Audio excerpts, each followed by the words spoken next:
দুনিয়ার যত কাজ আছে, ভালো যত কাজ আছে, কোনো কাজ করার আগে বিসমিল্লাহ ছাড়া করো না। সমস্ত কাজের প্রথমে বিসমিল্লাহ বলো, বিসমিল্লাহ বলো, বিসমিল্লাহ বলো। খাও বিসমিল্লাহ, দাও বিসমিল্লাহ, আবার পরেও বিসমিল্লাহ, শুকরিয়া আদায় করো। সমস্ত কাজের মধ্যে বিসমিল্লাহ, বিসমিল্লাহ, বিসমিল্লাহ। মানে আল্লাহকে বাদ দিয়া কোনো কাজ হতে পারে না। বিসমিল্লাহ বলার মানে হলো তোমার দিলের মধ্যে কি আছে? মাওলার কথা স্মরণ আছে। বিসমিল্লাহ বলতেছিলাম যে বাবা, আল্লাহ পাকের নামটা নিয়ে যখন পড়তে বলা হয়েছে তখন পড়াটা সহজ হয়ে যায়। দুনিয়ার মধ্যে কোনো ইমানদার মনে রাখো, যেই কোনো মুআমেলার ভিতরে আল্লাহ পাকের নাম নিয়ে যখন সামনে যাইবা, সেই মুআমেলা কঠিন থেকে কঠিন হলো আসান হয়ে যাবে। আল্লাহর পয়গম্বর এবার পড়তে শুরু করলেন, ইকরা বিসমি রাব্বিকাল্লাযী খালাক। এই জন্য মাদ্রাসায় আল্লাহ পাকের নাম নিয়ে পড়ানো হয়, স্কুল কলেজের মধ্যে নাই। কোথাও কোনো মাস্টার সাহেব পড়াইতেছে দেখি না, দুই একখান থাকলো, বিরল থাকতে পারে। কোন মাস্টার পড়ার আগে দিয়া ছাত্রদেরকে বলো আগে বিসমিল্লাহ পড়ে পড়া শুরু করো, এমন আছে নাকি? হ্যাঁ, কারণ ওই বেচারা তার নিজের জীবনেই তো বিসমিল্লাহ নাই, সে তোমার কি বিসমিল্লাহ পড়াবে? বিসমিল্লাহ নাই, সে বিসমিল্লাহ খাইতে জানে না, বিসমিল্লাহ কাপড় পরতে জানে না, বিসমিল্লাহ বলে কাউকে কিছু দিতে জানে না। সে পড়ার সময় ছাত্রকে আইসা বিসমিল্লাহ পড়াবে। আর আল্লাহ শুকুর নুরানি মাদ্রাসা বলেন, কিতাবখানা বলেন, যত কিছু আছে সব জায়গার মধ্যে ছাত্রদেরকে প্রথমে অবস্থায় বিসমিল্লাহির রহমানির রহিম, বিসমিল্লাহ ছাড়া কোনো পড়া পড়াইছে কোনো মাদ্রাসায় আমার কাছেই কোনো প্রমাণ নাই, আপনাদের কাছে আছে কিনা জানি না। বিসমিল্লাহ, এই জন্য এদের জীবন আর এদের জীবনের মধ্যে আসমান জমিন বেশ কম। হ্যাঁ, আমরা দুনিয়ার দিক থেকে তোমাদের কাছ থেকে অনেক ছোট হতে পারি, কোনো সন্দেহ নাই। দুনিয়ার অনেক কিছু তোমাদের কাছে আছে, আমাদের কাছে নাই। কিন্তু আল্লাহ ওলামায়ে হক্কানি কওমিওয়ালাদেরকে, তাদেরকে আল্লাহ যা দিয়েছে এই জিনিস তাদের কাছে নাই। তোমাদের কাছে আছে মাল, ধন সম্পদ, আর আমাদের কাছে আল্লাহ পাকে ইলম দিয়েছেন, এটা তোমাদের কাছে নাই। তোমরা কি বুঝতেছো? এই জন্য যে কোনো ছাত্র সর্বপ্রথম তাকে দুনিয়ার মধ্যে আসার আগে আল্লাহু আকবার, খোদার বান্দা মনে রাখো, তার নামটা ভালো রাখবা। সর্বপ্রথম জমিনের মধ্যে ভূমিষ্ঠ হওয়ার পরে আল্লাহর নামটা তার কানে শোনাইয়া দিবা। নাই, এখন উইটা গেছে, সিজারে বাচ্চা হয় হাসপাতালে, এইসব মাও পেরেশান, বাবা পেরেশান, ডাক্তাররা তো আর পেরেশান নাই, এরা এগুলি দেখতে দেখতে অভ্যাস হয়ে গেছে। এই জন্য সিজারে বাচ্চা হয়েছে নিয়ে রাখছে, সেখানে কে তাকে আজান দেয়, কে কি করে, এরকম কয়জনের। হ্যাঁ, যারা একটু সজাগ চোখান না আছে তারা হয়তো বাচ্চাটা পরিষ্কার করে বেড়ি দিলে তার ডান কানে আজান, বাম কানে একামত দেওয়া আল্লাহ রসুল বলছিলেন, সেটা হয়তো আদায় করে। কিন্তু ম্যাক্সিমামের মধ্যে এটা আদায় হয় না।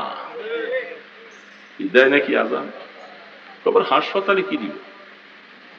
হাসপাতালে কে দিবে তারে আজান, আর কে দিবে? আফসুস, এ মুসলমান, সন্তান জমিনে আসার পরে সর্বপ্রথম তার কাছে হক হলো তার ডান কানে আজান দাও, আল্লাহর বরত্ব তাকে শোনাইয়া দাও। দিছি আমরা আমগো পোলাবাইন গুলারে কয়জনের এখানে জিজ্ঞাসা করলে অনেকে জবাব দিতে পারবেন না, ফেল। আজান নাই, বাম কানে একামত দাও।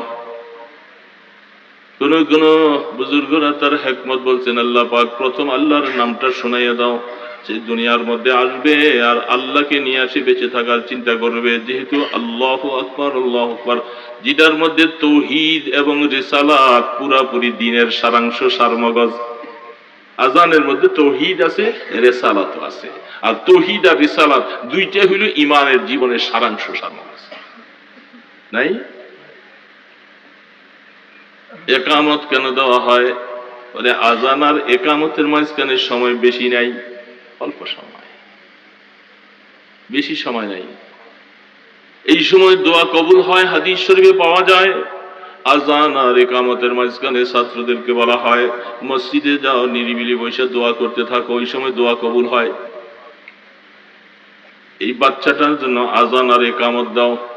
ছোট বাচ্চা, মনে রাখো তুমি আজান আর একামতের মাঝখানে বাচ্চাকে বুঝাইয়া দিলা এই কথাটা বুঝাও, তোমার হায়াতটাও বেশি দিন নাই, লম্বা হায়াত নিয়ে আসো নাই। আজান একামতের মাঝখানে যে সামান্য সময়, এই খুব অল্প হায়াত নিয়ে এই দুনিয়ায় যাও।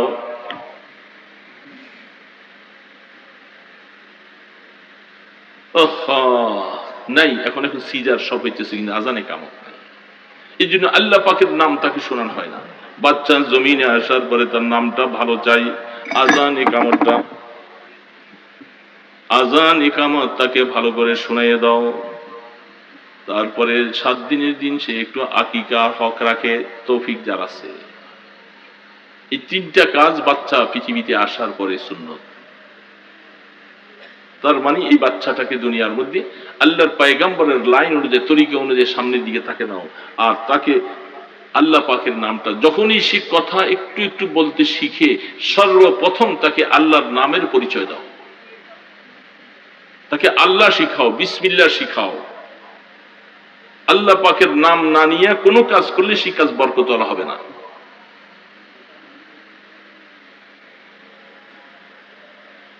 কুল্লু আমরিন জিবালিন লাম ইউবদা বিহামদিল্লাহ আও বিসমিল্লাহ ফাহুয়া আবতার। যে কোনো কাজ আল্লাহ পাকের হামদ সানা ছাড়া, আল্লাহ পাকের নাম নেওয়া ছাড়া যখন করবা, সেটা বেবরকতি হবে, সেটা কোনোদিন বরকতওয়ালা হবে না, বরকতওয়ালা হবে না। এই জন্য আমরা আমাদের বাচ্চাদেরকে বিসমিল্লাহ শিখাবো, তো কোরআন শিখাবো। ইকরা, যেহেতু প্রথম অবস্থায় পড়াপড়ি, আর আল্লাহ পাক এই উম্মতের জন্য সামনের দিকে যাচ্ছি না। হুজুরা আছেন, কথা বলবেন। মুফতি সাহেব আর কিছু আসার সময় আছে, আমি চলে যাইতেছি। হুজুর সারাদিন সবক পড়ায় তো ব্যস্ত, ঘুমাই এসেছে, স্বাভাবিক। এখন হুজুরদের সময় নাই, সবক শেষ হয়ে গেছে আমাদের প্রায় অনেকে। আল্লাহ আকবার, একটু বিশ্রাম করার সময় পাওয়া যায় না। কিন্তু নিজের ক্ষেত কাটি না, জমিনে হাল চাষ করি না, এই দিনের কাজ দিয়েই এত ব্যস্ত অবস্থায় একটু ঘুমাইবার সময় পাওয়া যায় না। এইভাবে জিন্দিগি চলতেছে ওলামায়ে কেরামদের। শুধু ফিকির, উম্মত কি করে জান্নাতের রাস্তায় উঠানো যায়, এটা ফিকির, শুধু একটাই ফিকির। এই জন্য বাবাজিরা, ইলম, ওলামায়ে কেরামকে মহব্বত করো আর শুকর আদায় করো। জায়গায় জায়গায় আল্লাহ কওমি মাদ্রাসাগুলি রাখছেন, এটা দ্বীনের একটা খুঁটি। যেমনটা আল্লাহ পাক পৃথিবী বানাইয়া, সমুদ্রের মধ্যে আল্লাহ পাক পৃথিবীটা বানাইছিলেন, সারা পৃথিবী পানি আর পানি, পানি বলে, ওখানে আরশুহু আলাল মা, সবকিছু তখন পানি আর পানি ছিল। আল্লাহ পাক এই পানির উপরে পৃথিবী সাজাইছেন, এটা বানাইয়া, এটা হেলাধুলা করে, নড়াচড়া করে। আল্লাহ পাক বলে যে পাথর লাগা, প্যারাগ লাগা, এটা এই পাথরগুলি বানাইয়া এটার উপর দিয়ে জমিনটাকে প্যারাগ মেরে দিছে। তো ঠিক আল্লাহ সুবহানাহু ওয়া তাআলা এই জমিনের ব্যালেন্স ঠিক রাখার জন্য উলামায়ে হক্কানি, উলামায়ে কওমিয়াদের মাথার মধ্যে ঢুকাইছে, ওই জায়গার মধ্যে একটা হেফজখানা বানা, ওইখানে একটা কিতাবখানা বানা, ওইখানে একটা নুরানি মক্তবখানা বানা, কোরআনের ঘর দিয়া ওই এলাকাটার মধ্যে প্যারাক বানাইয়া একটা মজবুত ভাবে বসে থাকো। আল্লাহর কোন গজবের ফয়সালা হলে এটার কারণে সেখান থেকে দূরে হয়ে যাবে সব।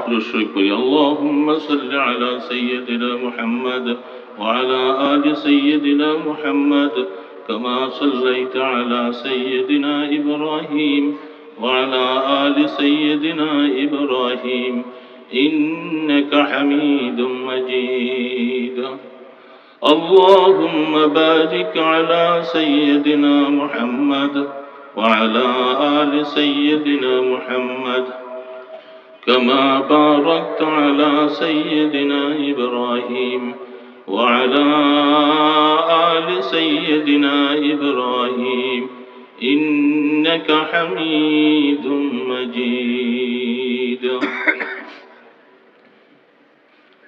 আল-মিকাত মাদ্রাসা কর্তৃক আয়োজিত ইসলামী মহাসম্মেলনের সম্মানিত সভাপতি, উপস্থিত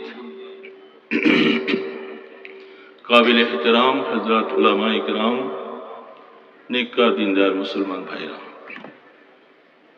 সর্বপ্রথম শুকর আদায় করছি রব্বুল ইজ্জাতের দরবারে। আল্লাহ সুবহানাহু ওয়া তাআলা ফিতনার জামানায় মেহেরবানি করে, দয়া করে আমাদেরকে ঈমানের দৌলত দান করেছেন। সকলে শুকর আদায় করি আলহামদুলিল্লাহ। মুআজ্জাজ মেহমানগণ আসবেন একের পর এক। আমার পাশে বসে আছেন আমাদের মুফতি বশিরুল্লাহ সাহেব হুজুর, সকলেরই পরিচিত। ব্যস্ততার কারণে কিছু কথা বলে চলে যেতে হয়, এবং আমাদের এখানে আমাদের সকলের শ্রদ্ধেয় আল্লামা জুনায়েদ বাগমানি রহমতুল্লাহ দামাত বারাকাতুহুম, তিনি আসার কথা। আল্লাহ পাক তাকেও যেন সময় মতো উপস্থিত করে দেন, সকলে বলি আমিন।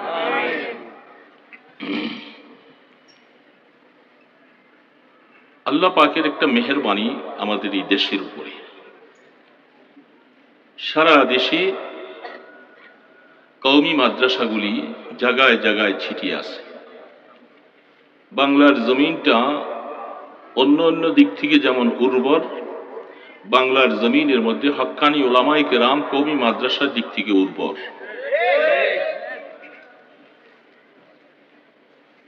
একটা বাহ্যিক দৃষ্টিতে উর্বর, আরেকটা হলো হাকিকতে বাস্তবে উর্বর।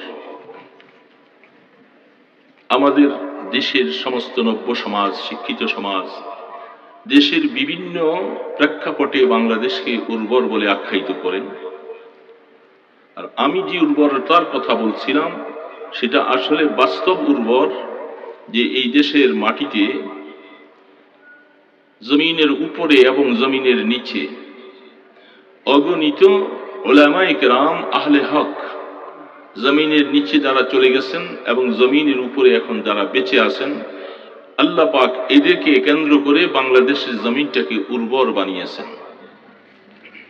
এই উর্বর জমিন আল্লাহ পাকের মেহেরবানি। সারা বিশ্বের তেমন কোথাও আপনি খুঁজে পাবেন না বাংলাদেশের মতো এত উর্বর একটা জমিন ওলামায়ে কেরামদেরকে দিয়ে, তালাবায়ে জামদেরকে দিয়ে, আহলে হকদেরকে দিয়ে সারা বিশ্বের অন্য কোথাও এমন একটা দেশ খুঁজে পাওয়া বড় মুশকিল হবে। সেই হিসাবে আমরা আল্লাহ পাকের কাছে শুকর আদায় করার ভাষা আমাদের নেই। আল্লাহ আমাদেরকে বাংলাদেশের মতো সর্বদিক থেকে উর্বর একটা জমিন আল্লাহ আমাদেরকে উপহার দিয়েছেন। এই জন্য আল্লাহর কাছে আরেকবার শুকর আদায় করছি, আলহামদুলিল্লাহ। এই উর্বর জমিনটার জন্য আমরা অন্তর থেকে দোয়া করা দরকার। কারণ পরিবেশ যদি সুন্দর না থাকে, পরিবেশ যদি নিরাপদ না থাকে, তাহলে সেখানে শান্তিতে ইবাদত করাও যায় না। ইবাদত করার জন্য, আল্লাহকে ডাকার জন্য, আল্লাহ পাকের হুকুম পালন করার জন্য পরিবেশ একান্ত দরকার, ঠিক না? যেমনটা আমরা গত বছর দেখেছিলাম, একটা মহামারীর কারণে সারা দেশের পরিবেশটা অত্যন্ত বিষাক্ত হয়ে গিয়েছিল। সেখানে ওলামায়ে কেরামের কথা, ছাত্রদের কথা, মসজিদগুলি বন্ধ, সর্বদিক থেকে পরিবেশ আমাদের প্রতিকূলে ছিল, যার কারণে শান্তিতে ইবাদত করতে পারিনি। মসজিদগুলি বন্ধ ছিল, নামাজে তারাবি পড়া যায় নাই, মাদ্রাসাগুলি বন্ধ ছিল। তাহলে বোঝা যাচ্ছে যে আল্লাহকে ডাকার জন্য পরিবেশ একান্ত প্রয়োজন, ঠিক না বেঠি? যেমন দেখেন, হাদিস শরীফের মধ্যে পাওয়া যায়, পেয়ারা নবী সাল্লাল্লাহু আলাইহি ওয়াসাল্লাম ইরশাদ ফরমান, তোমাদের কাজটা তাড়াতাড়ি শেষ করো। কথা মানুষ সব ওই দিকে চেয়ে থাকে, এগুলার কারণে কথা মনোযোগ দিয়ে শোনাও যাচ্ছে না। অল্প সময় কথা মনোযোগ দিয়ে শুনতে হবে।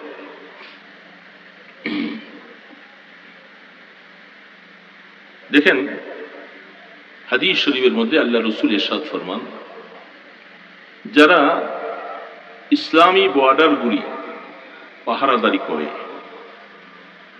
ইসলামী রাষ্ট্রের চতুর্পাশে একটা সম্প্রদায় সৈনিকেরা বর্ডার পাহারাদারি করে, তাদের এই পাহারাদারিটার সওয়াব কত? ভিতরে যত মানুষ ইবাদত বন্দেগী করে, সমস্ত মানুষের ইবাদতের এক অংশ সওয়াব ওই বর্ডারে যারা পাহারাদারি করে তাদের আমলনামায় দেওয়া হয়। কেন?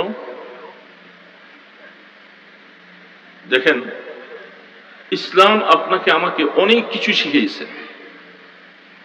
আমরা যারা মসজিদ খুলে নামাজ পড়ি, ইবাদত করি, আল্লাহকে ডাকি, মাদ্রাসায় পড়াই, ঠিক এরকম ইসলামী রাষ্ট্রের মধ্যে আমাদের একদল ভাই তারা রাষ্ট্রের চতুর্পাশে পাহারাদারি করে শত্রুদের মোকাবেলার জন্য চৌকি করে তারা চৌকান্না থাকে, কোনো শত্রু যেন আক্রমণ করতে না পারে, আমাদের ভিতরে ভাইয়েরা যারা শান্তিতে আছে তাদের শান্তি যেন বিঘ্ন ঘটাতে না পারে, এই জন্য তারা মজবুত পিলারের মতো সেখানে সীসা ঢালা প্রাচীরের মতো পাহারাদারি করে, যার কারণে ভিতরে শান্তিতে থাকতে পারে। দেখেন ইসলামের মধ্যে একটা যুদ্ধের মধ্যে সাহাবায়ে কেরাম তারা প্রথমত অবস্থায় ব্যাপারটা বুঝতে পারে নাই যে নামাজ পড়তেছিলেন আল্লাহর পয়গম্বর, তিনি ইমামতি করতেছেন, সাহাবারা সকলে নামাজে দাঁড়িয়ে গেছে। এক ওয়াক্ত নামাজ আল্লাহ রসুলের পিছনে সকলে সম্মিলিতভাবে আদায় করলেন। দুশ্মন যারা, শত্রু যারা, তারা চিন্তা করছে আর আমরা তো একটা সুবর্ণ সুযোগ হারিয়ে ফেলছি। এরা মুসলমানেরা যখন একসাথে মিলে যখন সেজদার মধ্যে চলে গেল, এই সুযোগের মধ্যে আমরা অতর্কিত আক্রমণ করলেই তো তাদেরকে শেষ করে দিতে পারতাম। এই কথাটা তাদের মনের কল্পনাটা আর কেউ জানুক আর না জানুক, আসমানের মালিক তিনি জানছেন, কে বলেন ঠিক না? আল্লাহ রসুল তিনি তখনও অবগত নন, সাথে সাথে আয়াত নাজিল হয়েছে। জিবরিল আলাইহিসসালামকে পাঠিয়ে বলছে, জিবরিল আরেক ওয়াক্ত নামাজ আসার আগে তাড়াতাড়ি আমার বন্ধুকে গিয়ে জানিয়ে দাও, এইভাবে যেন সম্মিলিতভাবে একসাথে তারা আপনার পিছনে নামাজ না পড়ে। নামাজের মুসল্লিদেরকে দুইটা ভাগে ভাগ করে ফেলবেন, প্রত্যেকের মনের আশা আপনার মতো পয়গম্বরের পিছনে নামাজ আদায় করবে, তাদের আশাটাও পুরা হবে। শত্রুদের আক্রমণকেও ব্যাহত করার জন্য সুযোগটা নিজেদের হাতে নিতে হবে। মুসলমানদেরকে, মুসল্লিদেরকে দুইটা ভাগে ভাগ করে দেন। এক রক্ত মুসল্লি আপনি নামাজে দাঁড়িয়ে থাকবেন, আপনার পিছনে ইক্তেদা করবে। ঠিক এই সময় আরেক দল মুসল্লি সাহাবায়ে কেরাম মুজাহিদেরা অস্ত্র শস্ত্র নিয়ে চতুর্পাশে দুশমনদেরকে তারা প্রতিহত করার জন্য দাঁড়িয়ে থাকবে। এই মুসল্লিরা যখন এক রাকাত নামাজ পড়ে তারা শেষ করবে, তারা আবার গিয়ে অস্ত্র নিয়ে তাদের মোকাবেলায় থাকবে। ওই দল আইসা তারা আপনার পিছনে বাকি আরেক ওয়াক্ত নামাজ শুরু করবে। এইভাবে করে তারা এক ওয়াক্ত পরে যখন চলে যাবে, আরেক রাকাত পড়নেওয়ালারা তারা সেখানে আইসা আপনার পিছনে বাকি নামাজ শেষ করবে। বাকি যারা এক রাকাত পরে চলে গিয়েছিল তারা বাকি রাকাতটুকু নিজে নিজে আইসা নামাজ শেষ করবে, যেটাকে সালাতুল খাউফ বলে। মাসালা বিশাল বিস্তারিত বর্ণনা করলেন। কেন? আল্লাহ পাক আল্লাহর বন্ধুকে বুঝিয়ে দিলেন শত্রুদেরকে এইভাবে সুযোগ দেওয়া যাবে না, সুযোগ পাইলেই তারা অতর্কিতভাবে হামলা করবে, মুজাহিদদেরকে শেষ করে দিবে। সেই রাস্তাটাকে আল্লাহ পাক বন্ধ করে দিলেন। ইসলাম কত শিক্ষা, কত সুন্দর! এই জন্য উলামায়ে কেরাম এই ব্যাপারে সজাগ দৃষ্টি রাখে। কারণ এই সালাতুল খাউফ সম্পর্কে কোরআন এবং হাদিসের মধ্যে যে বিস্তারিত আলোচনা, এটা আমাদের অনেক সময় অনেক ভাইরা বুঝতে পারে না। আল্লাহ পাক এটা উলামায়ে কেরামদেরকে সে ইলম দিয়েছেন, তারা এই সম্পর্কে বুঝতে পারে। ঠিক তেমনি ভাবে আমাদের এই দেশের মধ্যে যারা বর্ডার কেলার মধ্যে চতুর্দিকে পাহারাদারি করে, যদিও আমরা তাদের খবর নিতে পারি না, আমরা এই ওয়াজ করতেছি শান্তিভাবে, নামাজ পড়তেছি শান্তিভাবে, আল্লাহকে ডাকতেছি শান্তিভাবে, দ্বীনি পরিবেশগুলি কায়েম করতেছি শান্তির ভাবে। একটাই কারণ, দুশমনদেরকে পাহারাদারি করার জন্য আমাদের দেশে বর্ডার অফ গার্ড নামীয় বিশাল একটা বাহিনী তৈরি করে রাখছে, কোন দুশমন যেন আমাদের দেশে আক্রমণ করতে না পারে। যদিও ইসলামী হুকুমত নয়, তারা আমাদের দেশকে হেফাজত করার জন্য, দেশটাকে বাঁচিয়ে রাখার জন্য যেইভাবে জানতুর দিয়া সেখানে দাঁড়িয়ে আছে, তাদের সেই পাহারাদারির কারণে আমরা শান্তিতেই পরিবেশে আল্লাহকে ডাকার সুযোগ পেয়ে গেলাম। ঠিক না বেঠি? তাহলে এই দেশের জন্য দোয়া করা দরকার আছে না নাই? এটা অনেকে বুঝে না। এটা রাজনৈতিক নয়, এটা আমার বাস্তব, আমার নিজের দায়িত্ব, যেটা আমার মাতৃভূমি, এটা আমার দেশ। এটা সুন্দর না থাকলে, ভালো না থাকলে আমি মাদ্রাসা কি করে চালাবো, মসজিদ কি করে চলবো, আমি দিন কি করে প্রচার করব, সেই পরিবেশ পাবো কোথায়? এই জন্য দেশটাকে ভালো থাকা, দেশের জন্য দোয়া করা, এইটাও আমার ইমানের একটা দায়িত্ব।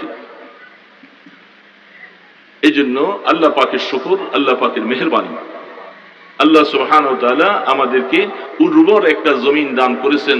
আমরা আল্লাহ পাকের কাছে দরখাস্ত করব, আল্লাহ আমাদের ওলামায়ে হক্কানি রব্বানি দিনদার মুসলমানদের এই উর্বর জমিন যেন মওত পর্যন্ত সারা জীবনের জন্য যেন এটা সর্বদা তুমি এটাকে হেফাজত করো, কোনো বাতিল শক্তির হাতে যেন এই দেশ যেন কোনোদিন চলে না যায়, আমাদের এই সুন্দর দেশটা যেন আমাদের হাতেই থাকে, আমরা যেন এর মধ্যে আল্লাহর হুকুম পালন করতে কোনো অসুবিধা না হয়। আল্লাহ আমাদের সকলকে তৌফিক দান করে।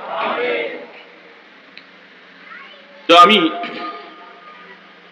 আউয়ালে ওহী, সর্বপ্রথম যে ওহীর মাধ্যমে আল্লাহ পাক আপনাকে আমাকে আজকে দিন দিয়েছেন, দিনের দারমদার, দিনের সবকিছুর মেয়ার হলো ওহী। ওহী ছাড়া দিন পেতাম না। রাসূল পাক সাল্লাল্লাহু আলাইহি সাল্লামের নবুয়তটাকে আল্লাহ রাব্বুল আলামিন সর্বপ্রথম ওহীর মাধ্যমে আল্লাহর পয়গম্বরের নবুয়তের প্রকাশ ঘটালেন, সেটাও একটা উঁচু জায়গার মধ্যে। মক্কার জমিন থেকে অনেক উঁচু, 3 থেকে 3.5 কিলোমিটার উঁচু একটা পাহাড়ের মধ্যে আল্লাহ পাক সর্বপ্রথম কোরআন সেখানে নাজিল করেন। হযরত ইদ্রিস কান্দালভী রাহমাতুল্লাহ আলাইহি একটা লেখা দেখেছিলাম। আজকে রাত্রটা আমাদের দেশে আরবি গণনা হিসাবে রজবের চাঁদের কয় তারিখ হিসাব নেই, রজবের চাঁদের আজকা 26 তারিখ।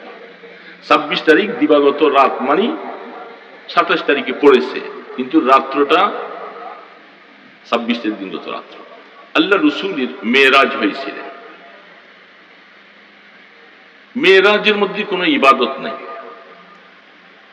শরীয়তের পক্ষ থেকে কোনো ইবাদত লেখা হয়নি। আল্লাহর পয়গম্বরের জীবদ্দশায় হিজরতের 1 বছর 6 মাস বিভিন্ন অবস্থা থেকে বিভিন্ন প্রায় 10টা মুখতালিফি মত পোষণ করা হয়েছে রজবের তারিখটাকে নিয়ে। যাই হোক, আল্লাহ রসুলের মেরাজ হয়েছিল, ইসরা হয়েছিল এই রাত্রি। এখন কিছু কিছু মানুষ তারা বলে থাকেন আল্লাহ রসুল মেরাজ করেছেন সফর করে, যেখানে তিনি মসজিদে বাইতুল মামুরে গিয়েছিলেন এবং সিদরাতুল মুনতাহা নামে একটা বিশাল বড়ই বৃক্ষ সেখানে আল্লাহ পাকের তরফে বানিয়ে রাখছিলেন। সেটাকে আল্লাহ রসুলের আগমনকে কেন্দ্র করে আল্লাহ পাক বিভিন্ন রকমের ফেরেশতা বিভিন্ন অবস্থায় সেই গাছটাকে সুসজ্জিত করেছিলেন। এটাকে দলিল বানাইয়া কিছু কিছু বেদাতি মৌলবীরা, যারা হক বুঝে না, তারা আমাদের দেশে মসজিদ গুলাকে, মাজার গুলাকে তারা মরিচা বাতি দিয়ে সুসজ্জিত করে। দলিল কি? দলিল হলো আল্লাহ রসুলের জন্য সম্মানার্থে সিদরাতুল মুনতাহায় ওই গাছটাকে আল্লাহ পাক সুসজ্জিত করছিল। বুঝতেছেন কথা? রসুলের সম্মানার্থে আগমনে সুসজ্জিত করছে গাছ, জমিনে না আসমানে? আপনারা সেটাকে লক্ষ্য করে আপনারা এখন মেরাজের রজনী হিসাবে আপনাদের মসজিদগুলি দেখবেন বিভিন্ন জায়গায়, বিভিন্ন মাজার গুলার মধ্যে তারা মরিচা বাতি দিয়ে সুসজ্জিত করছে। তারা বলে যে রসুলের মেরাজ হয়েছে আজকা, সেই জন্য আমরা ওইগুলি মরিচা বাতি দিয়ে সুসজ্জিত করলাম। আপনারা বলেন তো এটা কি কিয়াসে ধরে নাকি আপনাদের, যে এটা কতটুকু এই বাস্তবতা? রসুলের প্রেমের জন্য আপনারা মসজিদের মধ্যে এখানে বাতি জ্বালাইলেন, এটা কি শরীয়তে আপনাকে আল্লাহ রসুল মেরাজের পরে যতদিন হায়াতে বেঁচে ছিলেন একটা হাদিসও কি প্রমাণ পাওয়া যায় যে মসজিদে নববীর মধ্যে এরকম কিছু? বুঝলাম হয়তো মরিচা বাতি ওই জামানায় ছিল না, বিভিন্ন ভাবে কিছু আলোকিত করার মতো ব্যবস্থাপনাও সেই জামানায় কিছু না কিছু ছিল, কিন্তু আল্লাহ রসুল কি একবারও করেছিলেন? একটা হাদিস কি কোনো প্রমাণ আছে? যদি থাকে তার সামনে পেশ করেন। তা আপনারা একা কেন করবেন? একা কেন আপনারা এই সুসজ্জিত করবেন, আমাদেরকে একটু সাথে নিয়ে নেন, আমরা কেন বাদ পড়ব? আর যদি এটার কোনো প্রমাণ না থাকে তাহলে কেন আপনারা করলেন? তো নিশ্চয়ই এটাকে বেদাত বলা হয় এবং এটাকে অপচয় বলা হয়। এটা ইসলাম সায় দিচ্ছে না। ইসলামে যে জিনিসটাকে নবী বুঝলেন না, সাহাবারা বুঝলেন না, আপনাকে খুব বুঝমান হয়েছেন, আপনি খুব বেশি বুঝছেন। এখন আপনি এই জন্য দেখবেন এখন আমাদের কথা তারা শুনতেছেন এবং শুনবেও না। যারা বেদাতি ওরা আসলে হক কথা শুনতে চায় না, এটা ওদের দেমাগ। এটি হলো যারা হক কথা শুনতে চায় না, এদের অন্তরের মধ্যে অহংকারের রোগ আছে। বাতারাল হক ওয়া গামাতান নাস, যারা হক বুঝতে চায় না, হক তাদের সামনে পেশ করার পরেও যারা হক নিতে চায় না, নিশ্চয়ই তাদেরকে বলা হয় তাদের অন্তরের মধ্যে অহংকার আছে। আর অহংকারের রোগ যার ভিতরে ঢুকেছে সে আল্লাহর জান্নাতের গ্রাণও কোনোদিন পাবে না। তাহলে আমরা নিঃসন্দেহে বুঝতে পারি এই বাতি দিয়ে আলোকসজ্জা করা রজবের চাঁদে 27 তারিখে এটা ইসলাম অনুমোদন করে নাই। যেখানে দেখবেন যে এই ধরনের বাতি জ্বলতেছে, এই লোকগুলা সম্পর্কে আর বলার অবকাশ নেই, এই লোকগুলাকে বেদাতি লোক বলা হয়। সিদরাতুল মুনতাহার মধ্যে আছে।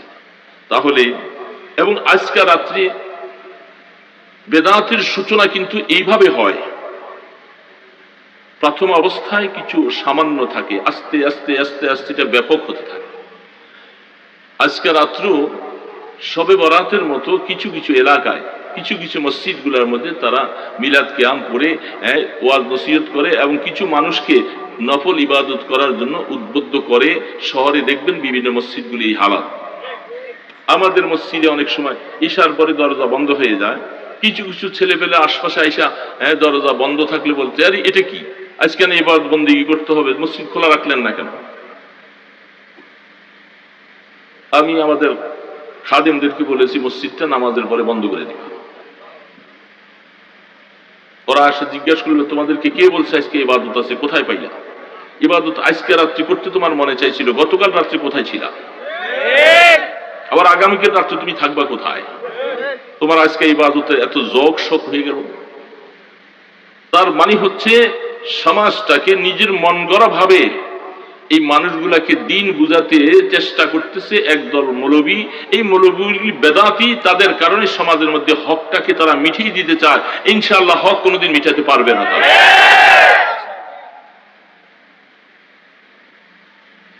যত রকমের ইনশাআল্লাহ আল্লাহ পাকি জমিনের মধ্যে ওলামায়ে হাক্কানি রব্বানি, বিশেষ করে কওমি মাদারিস বাংলার জমিনে আল্লাহ পাক টিকিয়ে রাখছেন এবং আল্লাহর জাতির উপরে আমাদের ভরসা বিশ্বাস যে ইনশাআল্লাহ কিয়ামত পর্যন্ত আল্লাহ পাক এই উলামায়ে হাক্কানি রব্বানি কওমি মাদ্রাসাগুলোকে রাখবেন।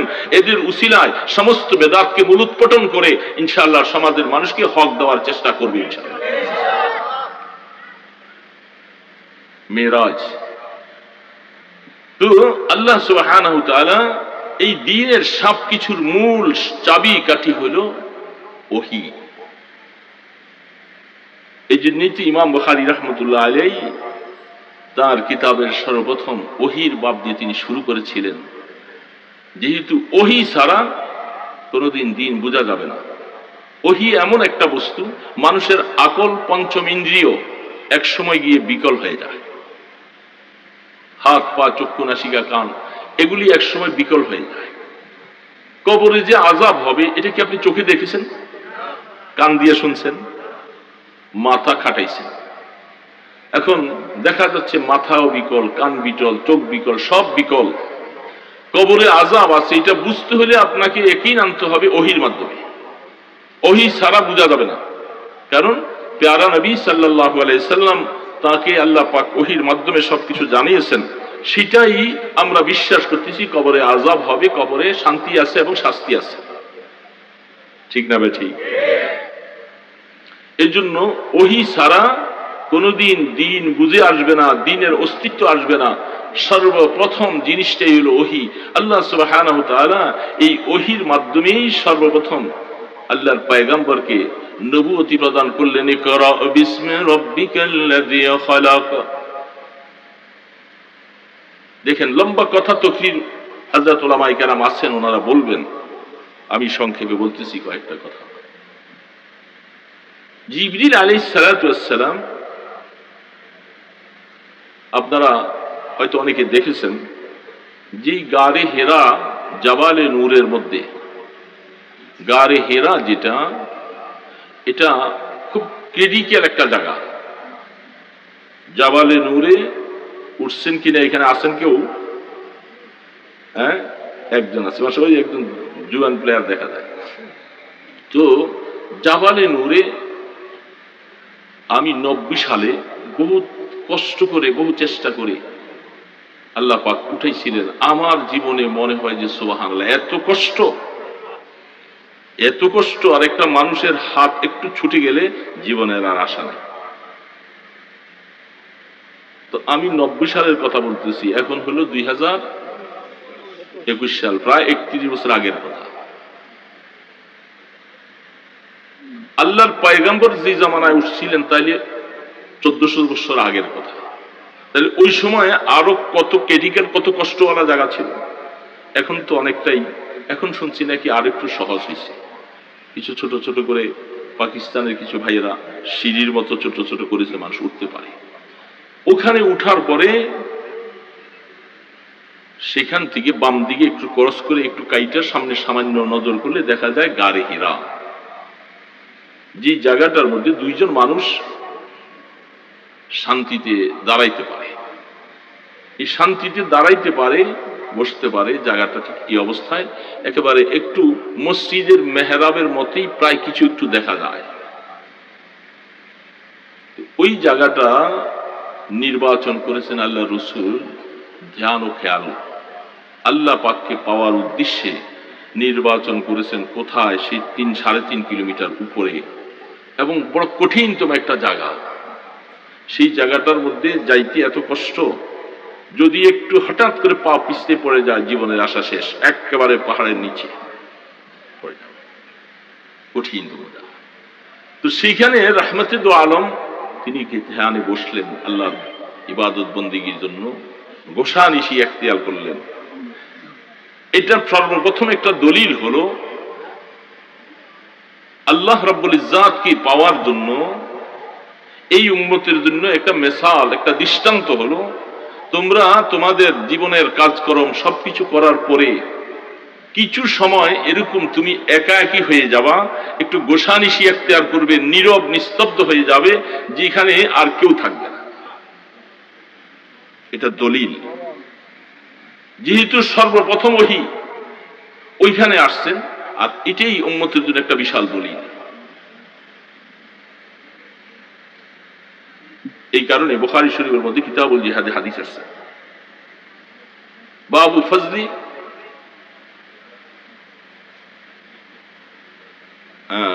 বাবটা হঠাৎ করে, যাই হোক একটু হয়তো খেয়াল আসবে ইনশাআল্লাহ, যে আল্লাহ রসুল বলতেছেন, কোন মানুষ যদি নীরব নিস্তব্ধ অবস্থায় কিছু সময় একা একই হয়ে যায়, এই উম্মতের জন্য একেবারে ছেলে মেয়ে বিবি বাচ্চা সব ছেড়ে দেওয়া, এটা শরীয়তে জায়েজ নেই, এটা নিষেধ। কিন্তু কখনো কখনো কিছু সময় রুদ্ধদ্বার ঘরটার মধ্যে একা একই নীরব নিস্তব্ধ হয়ে যাবে, শুধু মাওলাকে নিয়ে, আর কাউকে নিয়ে। এবং এটা বহুত বড় মোবারক, এটার ফজিলত সম্পর্কে হাদিসের মধ্যে আসছেন, বুখারীওয়ালা বলছেন। তাহলে এটা উম্মতের জন্য একটা প্রমাণ। এই জন্য হাকিম উম্মত থানবী রহমতুল্লাহ আলাইহির জীবনীতে দেখা যায়, তিনি এমন একটা কামরা তৈরি করেছেন, সেখানে একেবারে কবরের মতো নীরব নিস্তব্ধ, দরজা বন্ধ, আর কেউ যেতে পারবে না সেখানে। সেখানে তিনি আর মাওলা। আমি গত কয়েক বছর আগে নোয়াখালী রায়পুরে একটা মাহফিলে গেছি। তো সেখানে যে বাড়িতে মেহমানদারি হয়েছিল, সেখানে বয়ানের পরে মেহমানদারি হলো, সেখানে বসে দেখলাম যে মসজিদের পাশে একটা কামরা তারা আমার কাছে বললেন, এবং ওই বাড়িটা সব বাংলাদেশের বড় বড় বুজুর্গদের শ্বশুর বাড়ি। ওইটা প্রায় 8-10 জন বাংলাদেশের বুজুর্গ সকলের শ্বশুর বাড়ি ওই এক বাড়ি। এরকম বাংলাদেশে আরেকটা বাড়ি নেই। হাফিজ হুজুরের শ্বশুর বাড়ি, পীর হুজুরের শ্বশুর বাড়ি, উজানি তার ইব্রাহিম সাহেব রহমতুল্লাহ আলাইহির বোনের বাড়ি, ওনার ছেলে আশেক আলাইহির শ্বশুর বাড়ি, ফজলে আলাইহির শ্বশুর বাড়ি, সবগুলোর শ্বশুর বাড়ি একটা শ্বশুর বাড়ি। বললাম যে বেটা তোরা তো কিয়ামতের ময়দানে এমনি পার হয়ে যাবে গা। তো তখন তারা বলতেছিলেন তার ইব্রাহিম সাহেব রহমতুল্লাহ আলাইহি বোনের বাড়িতে যখন যাইতেন মাঝে মধ্যে তিনি ওইখানে একটা কামরা ছিল, খুব নীরব নিস্তব্ধ, ওই কামরাটার মধ্যে তিনি একা একই হয়ে যেতেন। সেই নীরব নিস্তব্ধ একা একই হইয়া মাওলাকে রাখতেন আল্লাহু আল্লাহ আল্লাহু আল্লাহ আল্লাহু আল্লাহ আল্লাহু আল্লাহ। কেউ নাই, শুধু একা। মনের তৃপ্তি স্বাদ নিয়ে মোরাকাবায় বসতেন, আল্লাহ পাকের ধ্যান ও খেয়ালে থাকতেন, আল্লাহকে নিয়ে একা একা বসতেন। শুধু আমি ডাকতেছি, আমার ডাক আমার মাওলা শুনতেছে, আর কেউ না। ওই সময়টা মনের হালাত খুব সুন্দর হয়। তাহলে বোঝা যাচ্ছে উম্মতের জন্য এটা দলিল, যদিও এটা নবুয়তের প্রথম অবস্থায় আল্লাহ রসুল করেছেন, কিন্তু নবুয়ত যখন সেখানে প্রকাশ হয়ে যায় তখন থেকে এটা শরীয়তের অংশ হয়ে গেছে। নবুয়তের আগ পর্যন্ত আল্লাহর পয়গাম্বর সেখানে অনেক বাড়ি গিয়েছিলেন, বুঝলাম সেটা এখন শরীয়তের দলিল বানানো যাবে না, কারণ নবুয়তের আগের অংশ, যেটিকে তাওয়ারিখের মধ্যে নেওয়া হয়।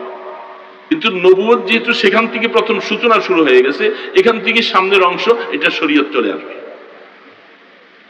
আর সেখানের মধ্যে আওয়াজ আসতেছে ইকরা বিসমি রাব্বিকাল্লাযী খালাক। জিবরিল আলাইহিস সালাতু ওয়াস সালাম। আর কোন শব্দ আরো আয়াত কোরআন শরীফের মধ্যে, এটা আউয়ালে ওহী, সর্বপ্রথম ওহী। আরো বহুত আয়াত আছিল না কোরআন শরীফে, আরো অনেক সূরা ছিল না। আল্লাহ পাকের মনোমাংসা এই 30 পারা কোরআন শরীফের ভিতরে সর্বপ্রথম ওহী সূরা ইকরা, এটাকে দিয়ে আল্লাহ পাক শুরু করলেন। এবং এটার দ্বারাই মুনাসিব বোঝা যায় দুইটা জিনিস উম্মতের জন্য বেশি জরুরি, এই দুইটা ছাড়া উম্মত কোনোদিন আল্লাহর নৈকট্য লাভ করতে পারবে না। একটা হলো পরাপরি ছাড়া মাওলাকে বোঝা যাবে না। এই জন্য জাহেল গোরে জিন্দা চু তীর বাস, নয়া মেখতা চু শকর শির বাস, বরু ইলমে আজ দিন দুনিয়া তমাম, क्या इल्म তোরা গিরত নিজাম, তোরা ইলম দর দিন দুনিয়া তমাম। হযরত শেখ ফরিদউদ্দীন আত্মার রহমতুল্লাহ বলছিলেন যে দেখো, এই জন্য মানুষ ইলম হাসিল করার জন্য বের হও, সময় লাগাও, বাইরে যাও, কারণ ইলম ছাড়া আল্লাহকে চিনা বড় কঠিন। আল্লাহকে পাওয়ার জন্য ইলম এটা জরুরি বিষয়। তুশমা আজ পায়ে ইলমে বায়াত গুদাখ, কে বে ইলমে না তুআ খুদা রা শনাখত। ইলম হাসিলের জন্য বীর হতে বলছেন, কারণ ইলম ছাড়া আল্লাহকে বোঝা অনেক কষ্ট, বুঝে আসবে অনেক পরে, অনেক চেষ্টার পরে, অনেক মেহনতের পরে। আর ইলমের মাধ্যমে আল্লাহকে পাওয়া যাবে ডাইরেক্ট, সরাসরি। বাবা ঠিক না বেঠি? আপনারা অনেকে হয়তো মনে করুন যে আমরা তো ইলম শিখি না, শিখেন নাই, এটা ভিন্ন কথা। শিখবার কারণটাই আপনি পান নাই, তাকদীর। এই জন্য আল্লাহ সুবহানাহু ওয়া তাআলা যাকে ইলম দিছে, সে আল্লাহ পাকের কাছে যদি বলে যে আল্লাহ আমি আর কিছু পাই নাই, অসুবিধা নাই, আমি শুকর আদায় করছি, তুমি আমাকে ইলম দিছে। রাজিতু কিসমাতাল জিব্বারি ফিনা, লানা ইলমুন ওয়ালিল জুহাল মালুন। রাজিনা কিসমাতাল জব্বারি ফিনা, লানা ইলমুন ওয়ালিল জুহাল মালুন। আল্লাহ পাকের কাছে কি শুকর আদায় করব যে আল্লাহ তোমার এই ফয়সালার উপরে আমরা রাজি, আমরা সন্তুষ্ট। তুমি জাহেল, তুমি একদল কাফের মুশরিককে তাদেরকে ইলম দাও নাই, তাদেরকে মাল দিয়েছো, দুনিয়া দিয়েছো, আর আমাদেরকে আল্লাহ তুমি মেহেরবানি করে ইলম দিয়েছো। এটা বহুত বড় এই জন্য আমরা আমাদের মধ্যে ভাই বন্ধু যারা আছে গায়রে আলেম, যারা এলেম হাসিল করতে পারে নাই, তাদেরকে আল্লাহ রসুল বিমুখ করে নাই। তোমরা আলেমদের সাথী হয়ে যাও, তোমরা এলেম ওয়ালাকে ভালোবাসো, এলেমের রাস্তা খুলে দাও, তুমিও আলেমদের সাথী হয়ে যাইবা। দেখছেন তাদেরকে কেমনে আল্লাহ শরীক করেছে। তারা ইলম হাসিল করতে পারে নাই, কিন্তু ইলম হাসিল করেন ওয়ালাদের সহযোগী বনে গেছে। এই জন্য এই কওমি মাদ্রাসাগুলি এই দেশের ইমানদারের জন্য এটা রহমতের একটা বিষয়। আল্লাহ পাক কওমি মাদ্রাসাগুলি রাখার কারণে আমাদের গায়রে আলেম ভাইরা টাকা দিয়ে, বুদ্ধি দিয়ে, শ্রম দিয়ে, মেধা দিয়া, সময় দিয়ে এদের পাশে লেগে আছে। কিয়ামতের ময়দানে উলামায়ে কেরামকে যেইভাবে আল্লাহ মূল্যায়ন করবে, গায়রে আলেম ভাইরা এই নিসবতে তাদেরকে ভালোবাসার কারণে তাদের সাথে হাসর হবে।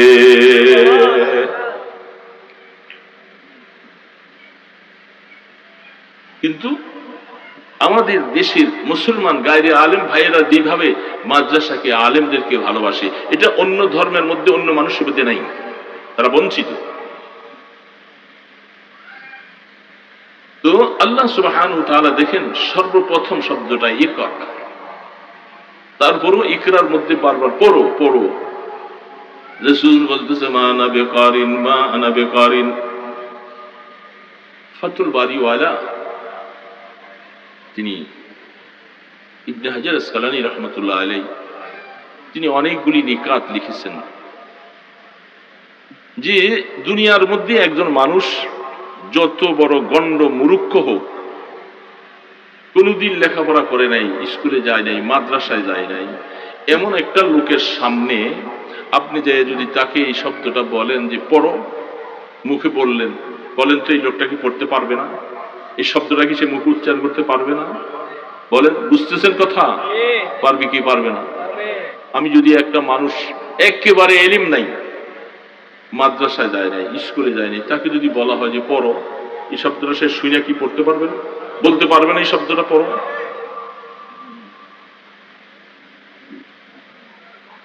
এত বড় নবী, এত বড় আল্লাহর প্রিয় বান্দা, বুঝলাম উনি কোনোদিন স্কুলে যায় নাই, মাদ্রাসায় যায় নাই, কারো কাছে পড়ালেখা করে নাই, তারপরেও জিবরিল যাকে বলছিলেন ইকরা, পড়ুন, উনি কি শব্দটা বলতে পারতেন না?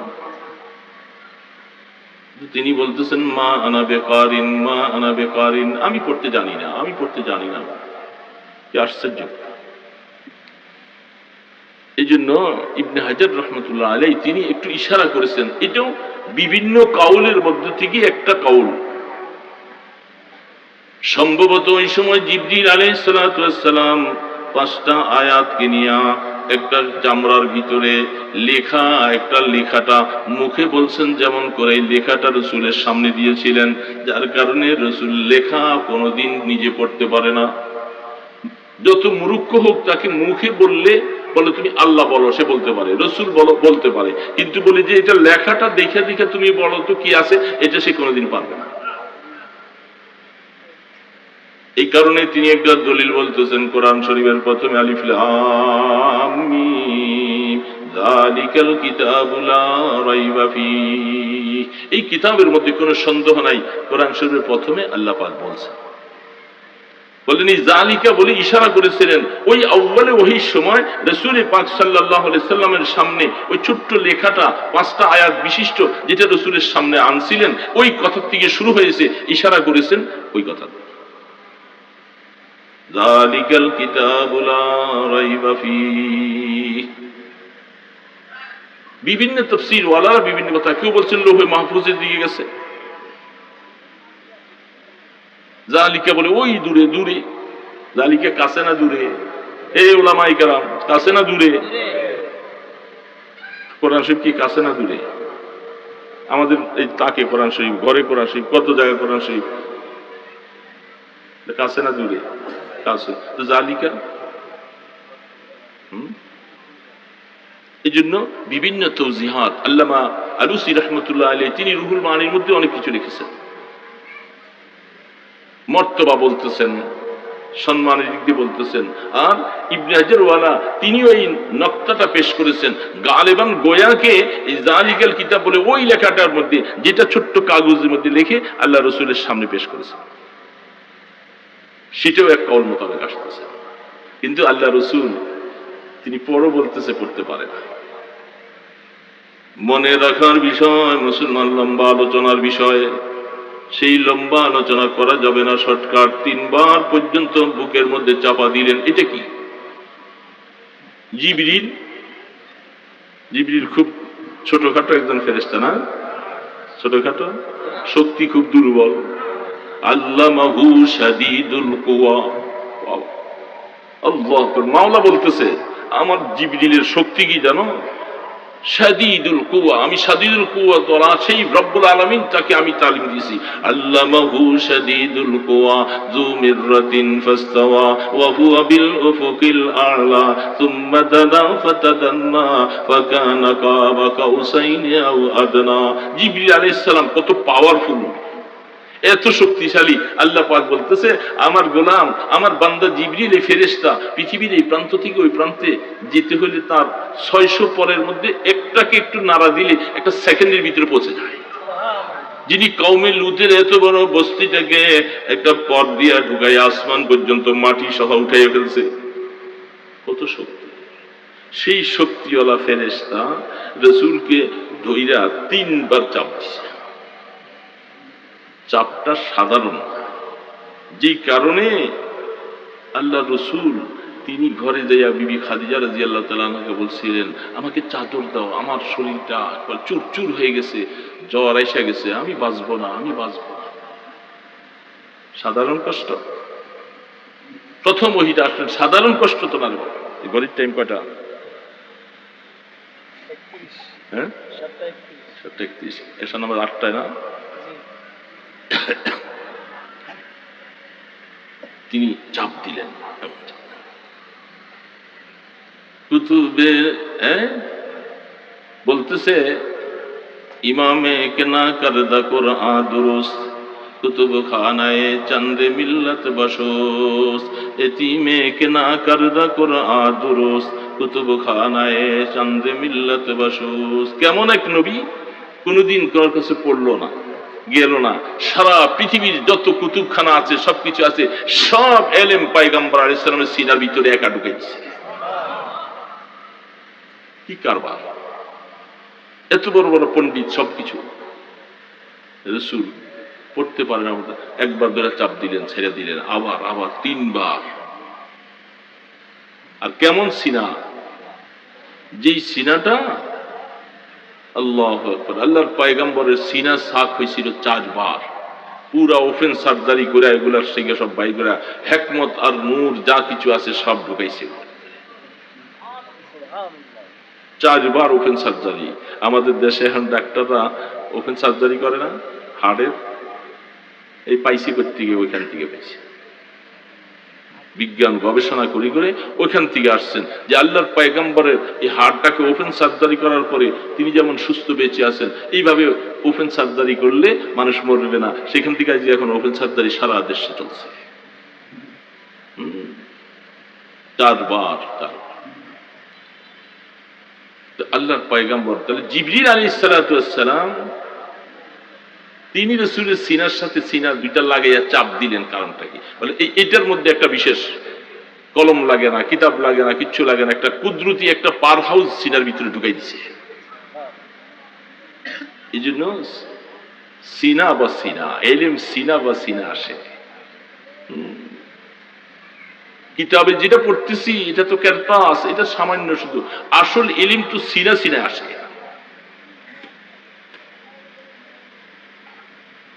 ইলম কিতাবের মধ্যে থাকলে হবে না, সিনার মধ্যে আসতে হবে। সিনার থেকে আসলে এটা ওজুদের মধ্যে আসে, আমলের মধ্যে আসে। সিনার থেকে আসে, কিতাবের মধ্যে থাকলে এটা আমলের মধ্যে আনতে হবে। তারপরে তৃতীয়বার যাইয়া যখন এবার এতক্ষণ শুধু একরা বলছে, শুধু পড়ো বলছে, এশকাল হয় কি পড়বো কি পড়বো। আল্লাহ পাকের পক্ষ থেকে এবার খোল্লম খোলা এবার প্রকাশ করেছে ইকরা বিসমে রব্বিকাল্লাযী খালাক। যে প্রভু আপনাকে বানাইছিলেন সেই প্রভুর নাম নিয়ে পড়ুন। সুবহানাল্লাহ। বড় আজীব কথা। প্রভুর নাম ছাড়া কোনোদিন পড়া আসবে না, কোনো কাজের মধ্যে বরকত আসবে না, কোনো কাজই হবে না যতক্ষণের মধ্যে প্রভুর নাম নাই। এই জন্যই তো উম্মতে মুহাম্মাদিয়াকে শিক্ষা দেওয়া হয়েছে, তালিম দেওয়া হয়েছে।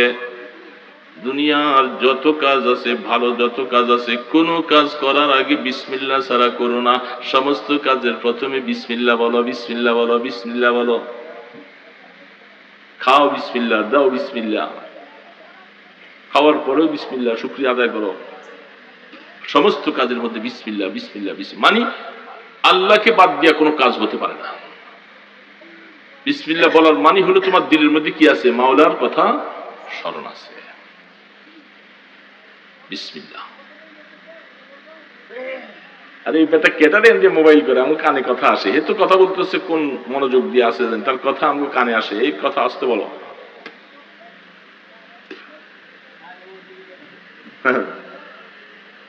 আল্লাহ। তো বলতেছিলাম যে বাবা, আল্লাহ পাকের নামটা নিয়ে যখন পড়তে বলা হয়েছে তখন পড়াটা সহজ হয়ে যায়। দুনিয়ার মধ্যে কোনো ইমানদার মনে রাখো, যে কোনো মুআমেলার ভিতরে আল্লাহ পাকের নাম নিয়ে যখন সামনে যাইবা, সেই মুআমেলা কঠিন থেকে কঠিন হলো আসান হয়ে যাবে। আল্লাহর পয়গম্বর এবার পড়তে শুরু করলেন, ইকরা বিসমি রাব্বিকাল্লাযী খালাক। এই জন্য মাদ্রাসায় আল্লাহ পাকের নাম নিয়ে পড়ানো হয়, স্কুল কলেজের মধ্যে নাই। কোথায়ও কোনো মাস্টার সাহেব পড়াইতেছে দেখি না, দুই একখান থাকলো, বিরল থাকতে পারে।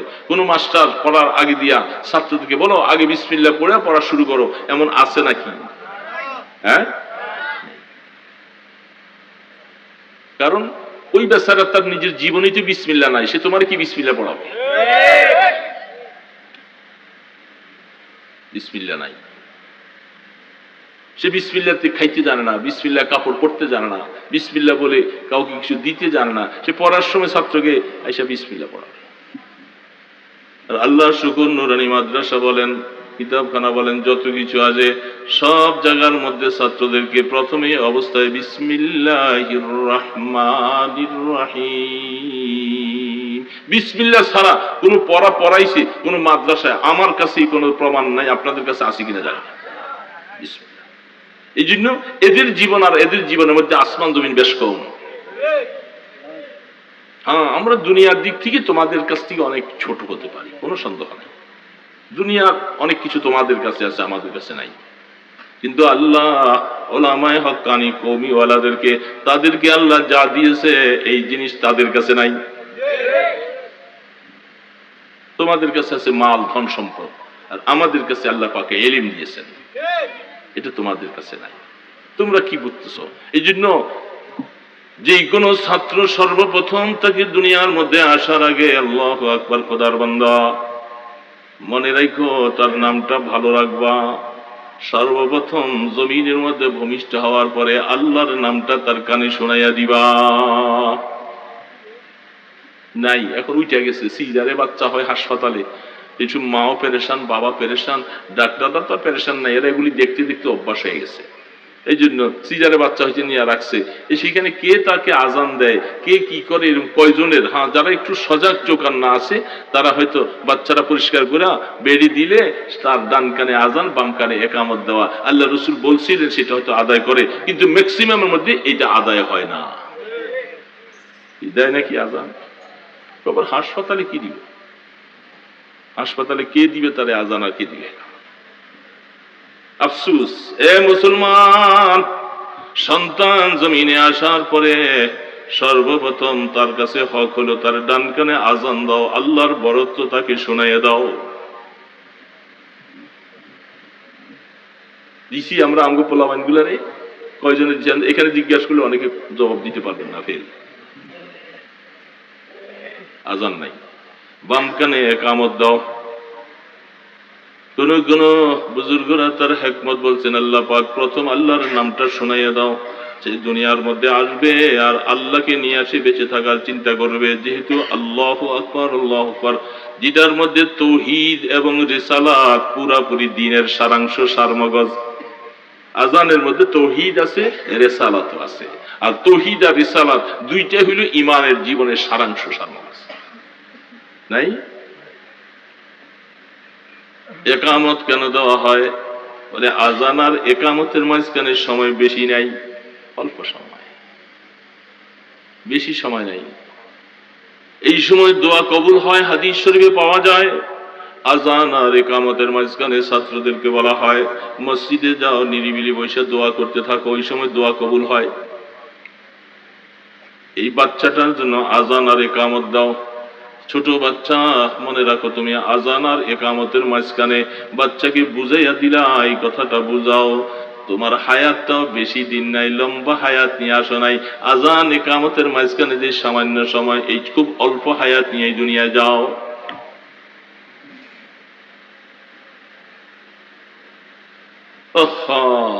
নাই, এখন সিজার সব হইতেছে, কিন্তু আজান একামত নাই। এই জন্য আল্লাহ পাকের নাম তাকে শোনানো হয় না। বাচ্চা জমিনে আসার পরে তার নামটা ভালো চাই। আজান একামতটা, আজান একামত তাকে ভালো করে শোনাইয়ে দাও। তারপরে 7 দিনের দিন সে একটু আকিকা হক রাখে, তৌফিক যার আছে। এই 3টা কাজ বাচ্চা পৃথিবীতে আসার পরে সুন্নত। তার মানে এই বাচ্চাটাকে দুনিয়ার মধ্যে আল্লাহর পয়গম্বরের লাইন অনুযায়ী, তরিকা অনুযায়ী সামনের দিকে তাকে নাও। আর তাকে আল্লাহ পাকের নামটা যখনই সে কথা একটু একটু বলতে শিখে, সর্বপ্রথম তাকে আল্লাহর নামের পরিচয় দাও। তাকে আল্লাহ শিখাও, বিসমিল্লাহ শিখাও। আল্লাহ পাকের নাম না নিয়ে কোনো কাজ করলে সে কাজ বরকতওয়ালা হবে না।